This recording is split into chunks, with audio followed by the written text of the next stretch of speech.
जहन्नम के अंदर एक वादी है जिसका नाम वैल है।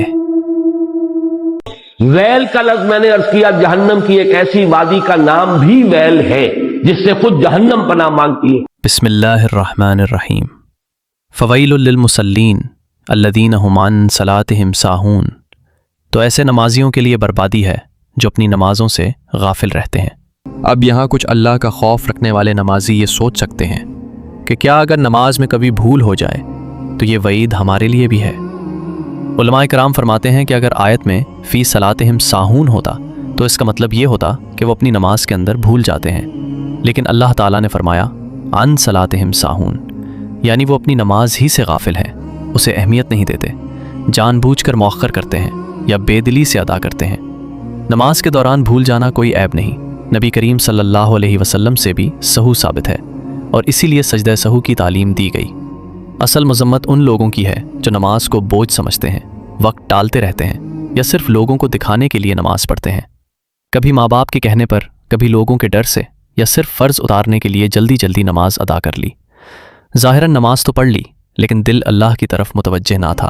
फिर अल्लाह ताला फरमाता है अल्लज़ीना हुम युराऊन व यमनाऊन अलमाऊन, यानी वो लोग जो अपनी इबादत और नेक आमाल लोगों को दिखाने के लिए करते हैं और आम इस्तेमाल की छोटी छोटी चीज़ें भी दूसरों को देने से गुरेज करते हैं।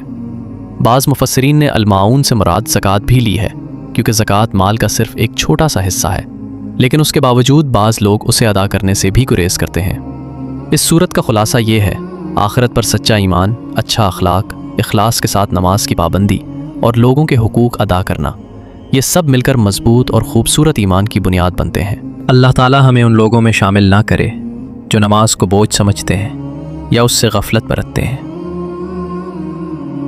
आइए आज ही अहद करें कि हम अपनी हर नमाज वक्त पर, इखलास के साथ और मुकम्मल खुशू और खुजू के साथ अदा करने की कोशिश करेंगे, क्योंकि नमाज सिर्फ एक फ़र्ज़ नहीं बल्कि अल्लाह ताला से हमारा सबसे खूबसूरत ताल्लुक़ है। अगर आप भी आज से अपनी नमाज़ों की हिफाजत का इरादा रखते हैं तो कमेंट में लिखें, इंशाअल्लाह मैं अपनी नमाज की हिफाजत करूँगा या करूँगी, और इस पैगाम को ज़रूर शेयर करें। हो सकता है आपका एक शेयर किसी की नमाज़ों की हिफाजत का सबब बन जाए और यही आपके लिए सदका जारिया बन जाए। अल्लाह ताला हम सबको नमाज की पाबंदी और इखलास के साथ इबादत करने की तौफीक अता फरमाए।